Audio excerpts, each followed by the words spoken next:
Seja muito bem-vindo a este canal. Para quem não me conhece, eu sou o pastor Thiago de Paula. Estamos aqui nesse projeto chamado de Gênesis a Jesus, para estarmos estudando a Bíblia juntos, desde Gênesis até quando Cristo veio até nós. Então não deixe de acompanhar os outros vídeos aqui deste canal. Eu também desenvolvi um site para estar colocando ali todos esses vídeos em formato de texto, para que você possa copiar, estudar, melhorar cada vez mais o seu estudo bíblico. Não deixe de curtir esse vídeo, se inscreva neste canal, compartilhe em suas redes sociais, clique no sininho para que você possa ser notificado cada vídeo novo que eu postar aqui. Então, vamos para a nossa aula de hoje.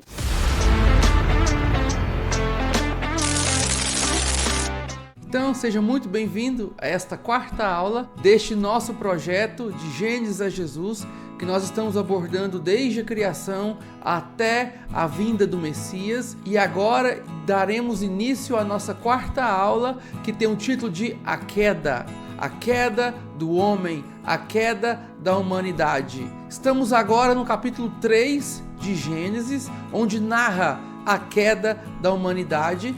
Mas é tão complexo, é tão rico em detalhes este capítulo, que nós vamos separar em 3 aulas para ficar mais claro, para a gente ter mais tempo para estar estudando passo a passo como foi esta queda da humanidade. E como você pode ver aqui no slide, eu separei essas 3 aulas em a queda, propriamente dita, depois vem um confronto de Deus ao homem, à mulher e à serpente, e por último, quais foram as consequências que esta queda trouxe naquele dia ao homem, à mulher e à serpente, e qual foi o resultado para toda a humanidade depois desse fato. Por que estudar a queda? Porque o capítulo 3 de Gênesis é tão importante para o nosso estudo. Primeiro, aqui diz que nós vamos entender a origem do mal na humanidade, qual é a origem do sofrimento, por que existe a morte,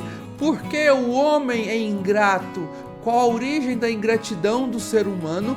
E também, lá no capítulo 3, nós vemos o plano de redenção, o plano de resgate de Deus para a humanidade, vindo através de Jesus Cristo. Então, o que significa queda? Queda significa cair, pode ser falir, pode ser uma ruína, uma decadência, ou seja, são palavras terríveis para uma pessoa, para uma empresa, para uma família. Então aqui mostra o quanto foi trágico a queda da humanidade através de Adão e Eva. Vamos ler agora Gênesis 3 a partir do versículo 1. A serpente era o mais astuto de todos os animais do campo que Deus havia feito, e aconteceu que ela questionou a mulher.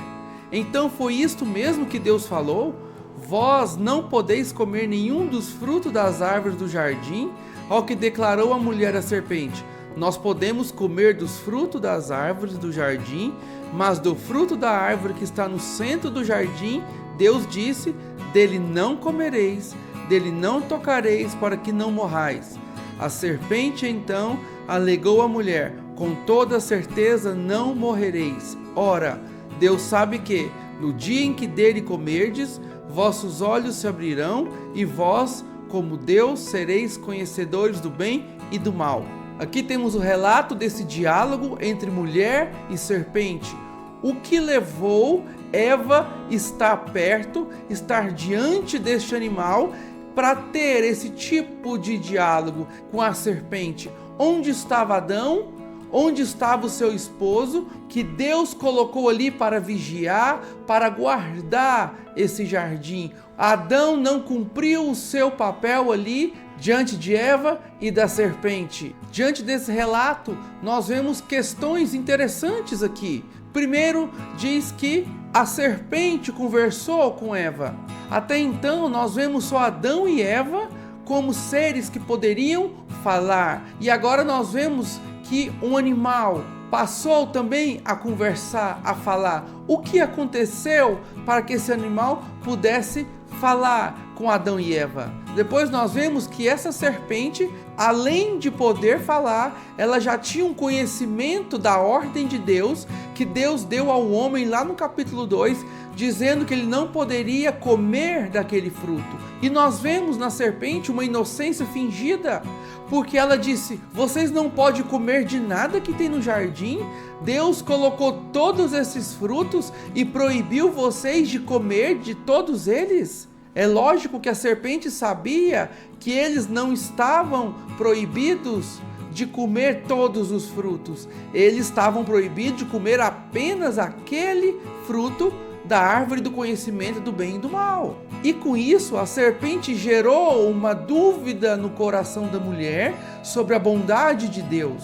Nós vemos nos capítulos anteriores, tudo que Deus fez, ele disse que era bom. E agora a serpente gera uma dúvida no coração desta mulher. E por causa dessa dúvida, a mulher alterou a palavra de Deus, porque Deus disse ao homem: não comerás deste fruto.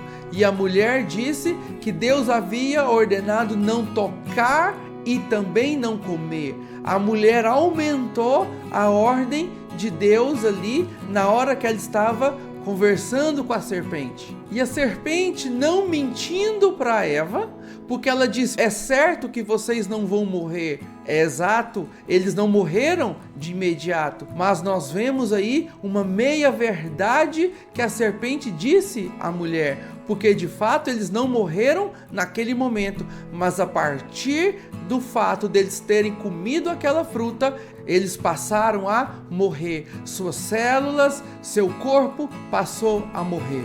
E a partir daquele momento, seus olhos abriram e eles foram conhecedores do mal. O bem, o homem e a mulher tinha todos os dias ali no jardim.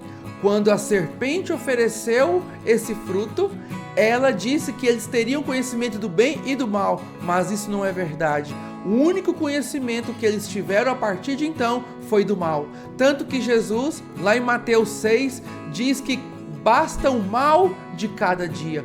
Hoje, infelizmente, tudo que nós temos certeza é o mal de cada dia. O bem nós temos que produzir, o bem nós temos que ir atrás, o bem nós temos que escolher fazer.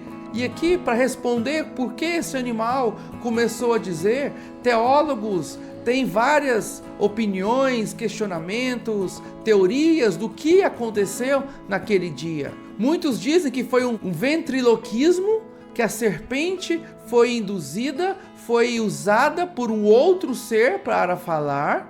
Outros dizem que ela foi possuída, houve uma possessão. Outros já entendem que foi uma opressão. E tem até aqueles que negam este fato, dizem que foi uma ilusão da mulher. A mulher simplesmente imaginou aquele diálogo e por si só ela decidiu comer daquele fruto. Então, a estratégia da serpente funcionou. Uma meia-verdade, dependendo de quem fala e de quem ouve, se torna de fato uma verdade, pois no coração de Eva, aquela meia-verdade, a partir desse momento, se tornou numa verdade. Mas a serpente não disse tudo que iria ocorrer com Eva. A serpente disse que ela não ia morrer e que ela teria um conhecimento a mais do que ela já tinha. Só que a serpente parou por aí. Ela não disse as consequências que viriam depois dessa desobediência da mulher em comer deste fruto. E aqui nós vemos o projeto da serpente era conseguir aliados contra Deus, pois ela disse que o homem e a mulher seriam donos do jardim, mas o homem e a mulher já eram senhores de toda a terra. A serpente, sempre com seu argumento, ela distorceu os fatos e enganou a mulher. Mas como Eva então foi enganada pela serpente? Vamos continuar o texto aqui no versículo 6 de Gênesis 3, que diz assim: quando a mulher observou que a árvore realmente parecia agradável ao paladar, muito atraente aos olhos e, além de tudo, desejável para ela se obter sagacidade, tomou do seu fruto, comeu-o e deu ao seu marido que estava em sua companhia, e ele igualmente comeu. Então aqui nós vemos que Eva, a partir da conversa com a serpente, ela olha para a árvore. Agora aquela árvore estava mais atraente aos olhos de Eva. Isso nos faz entender que Eva começou a comparar esta árvore com as outras. O que essa árvore tinha de tão especial que Eva e Adão não poderiam usufruir do seu fruto?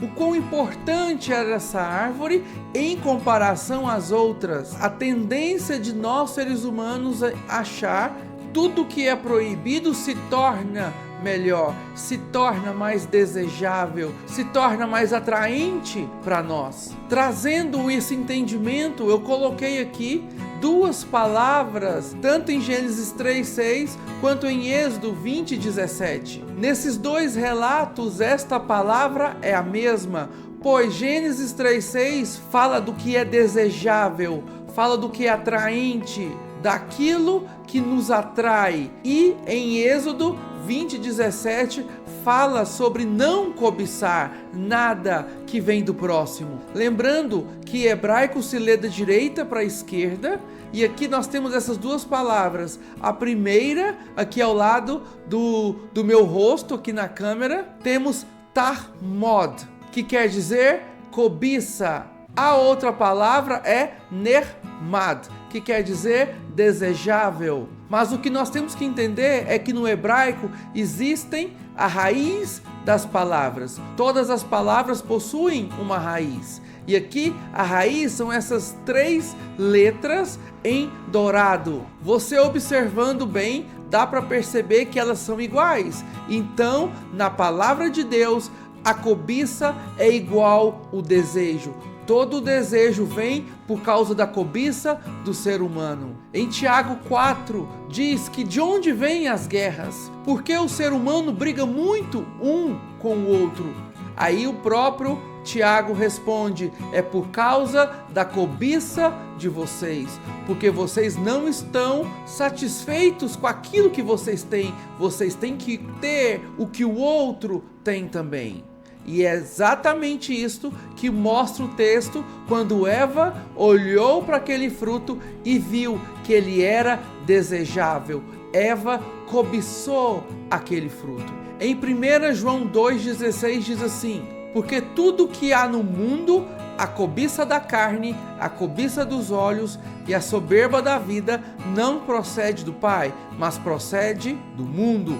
E aqui temos o significado dessas três questões que o mundo nos coloca. Primeiro, cobiça da carne. O que é isso? É aquilo que vem de dentro para fora. É todo o mal que nasce no coração do homem. É tudo aquilo que o homem deseja para trazer para si mesmo prazer, alegria, para satisfazer todas as suas necessidades. Já a cobiça dos olhos é aquilo que vem de fora para dentro. É aquilo que o homem olha e deseja. Sempre está em busca de algo melhor, de algo que ele não tem e que precisa ter naquele momento, senão ele não vai ser feliz. E a soberba da vida fala de uma confiança em seu próprio braço, na sua força de conquistar tudo isso que os seus olhos e o seu coração desejam. E voltando ao texto da queda, nós vemos que Eva teve essas três questões ali diante da serpente e do fruto proibido.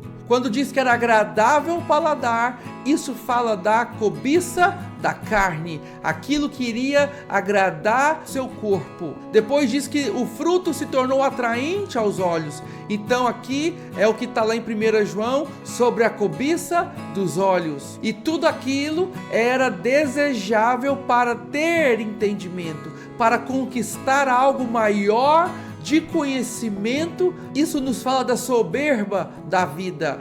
Quanto mais eu sei, mais soberbo eu me torno. melhor eu fico todas as questões que chegam até mim. E lá em Isaías 33:15 diz assim: aquele que anda corretamente e fala o que é reto, que recusa o lucro injusto, cujo mão não aceita suborno, que tapa os ouvidos para as tramas de assassinatos e fecha os olhos para não contemplar o mal. Esse homem habitará nas alturas, encontrará refúgio, e o seu alimento e a sua água jamais irá lhe faltar.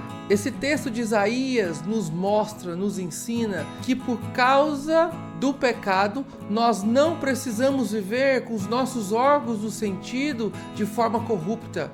Aqui ele fala de olhar, de pegar, de falar, de ouvir aquilo que é reto, aquilo que é honesto, porque se nós fizermos isso, nós iremos alcançar lugares altos e Deus nos garante proteção, água e sustento em todo o nosso caminhar.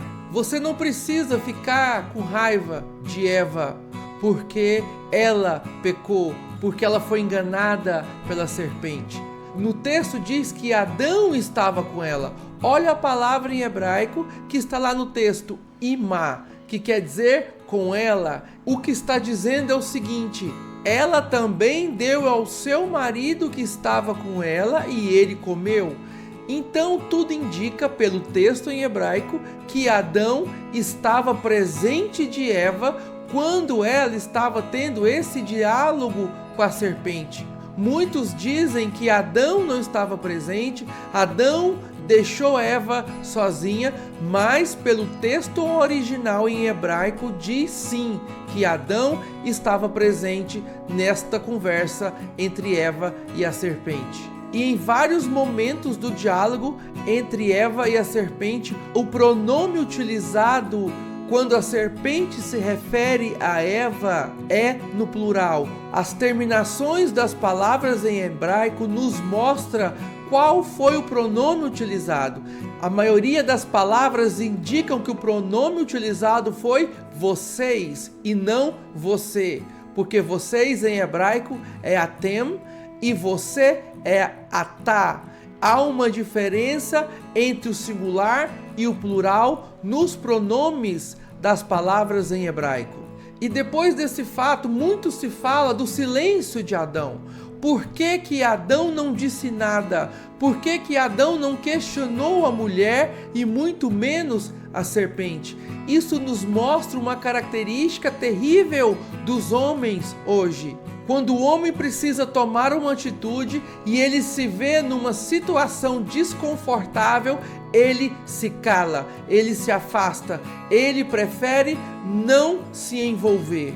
Tanto que no capítulo 4 de Gênesis, quando nascem os filhos de Adão e Eva, quem dá o nome é a própria Eva. Nós até falamos disso na aula passada. Adão, que foi designado por Deus para nomear os animais, não participou do nome dos seus próprios filhos. Ele se omitiu até nisto. O homem agora se viu nu, desprotegido, como diz Gênesis 3:7, que eles pegaram folhas de figueira para cobrir a sua nudez. Há teorias que dizem que o fruto proibido era o figo, porque as ações deste casal foram tão rápidas de comer e se cobrir com as folhas, que muitos dizem que eles estavam debaixo de uma árvore de figo. Então o figo, em vez da maçã, se torna o fruto proibido, mas isto, claro, é apenas uma teoria.